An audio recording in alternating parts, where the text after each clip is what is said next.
और फिर एग्जैक्टली वही हुआ जिसकी प्रिडिक्शन मैंने अपने लास्ट व्लॉग में की थी कि बातिश बब्रिक को मारने आने वाले को मार देगा। फरार की किस नंबर 24 जो है वो मजीद धमाकेदार हो गई है। अब ये ड्रामा जो है वो इसकी हर अगली किस्त जो है पिछली किस्त से ज्यादा जानदार हो रही है और अगर सही मानों में कहा जाए तो ये ड्रामा इस वक्त अपनी फुल मोमेंटम पे है।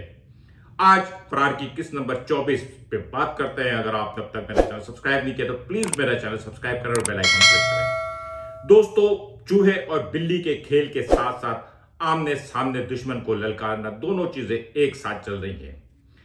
फसी जो बातिश के गिर्द अपना घेरा तंग कर रहा था, उसके लिए उसने शकूर और फराज को इस्तेमाल किया और किसी न किसी तरह से बातिश तक ये बात पहुंचा दी कि अगर बातिश ने सरेंडर नहीं किया तो शकूर और फराज, यानी शकूर जो नाजिश के लिए बहुत अहम है, भाई जैसा है, और फराज जिसने बातिश के लिए बहुत कुछ कुर्बान किया है। बातिश और नाजिश की जान जिन तोतों में है वो फसी के हाथ में थे और फसी ने सही की ब्लैकमेलिंग की। मैंने आपसे जिक्र किया था कि नाजिश का तो माइंड है ही, लेकिन बातिश एक बहुत बड़ा क्रिमिनल है जो भी है, लेकिन बहरहाल कहीं ना कहीं उसके अंदर एक सॉफ्ट कॉर्नर है, अच्छा इंसान भी है। दिल और दिमाग में जो एक लड़ाई जारी थी कि आगे जाना है या पीछे आना है। बहरहाल आज के ड्रामे का सबसे शानदार और जानदार मोमेंट, बातिश और नाजिश ने सरेंडर कर दिया। अगली किस्त में जो ये ड्रामा है इसकी जो टर्निंग्स हैं वो क्या होंगी, यकीनन ये ड्रामा बहुत चेंज होने वाला है। लेकिन आज के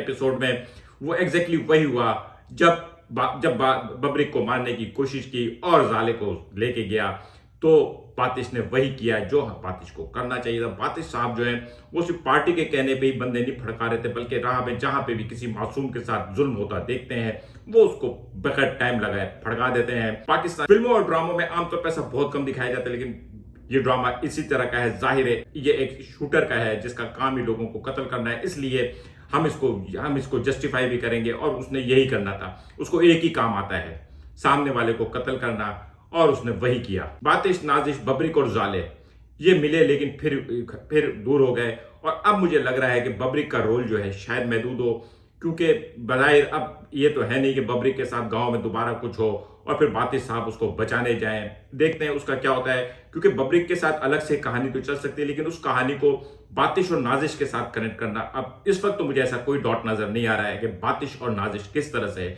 कनेक्ट होंगे। अब एक चीज रह गई है कि बातिश और नाजिश जब यहां से फरार हो तो वो स्वा भी पहुंचे और वहां पे बब्रिक के पास छुपे। ये एक मेरा वाइल्ड गैस है, लेकिन मेरे वाइल्ड गैस भी काम करते हैं। लेकिन आज की किस उस पॉइंट पे पहुंच गई है, कहां से शुरू करोगे? मैं शुरू करने नहीं, खत्म करने आया हूं। देखते हैं अब ये ड्रामा जो इस टर्निंग पॉइंट पे पहुंचा है, आने वाले वीक्स में इसकी कहानी कैसे अनफोल्ड होती है। लेकिन बहरहाल इस वक्त ये ड्रामा अपनी पीक पर है। आज का जो एंड है जहां पे बातिश और नाजिश ने सरेंडर किया है, परहैप्स के ये स्पेकुलेट कर चुके थे कि इन दोनों ने माइंड बना लिया है।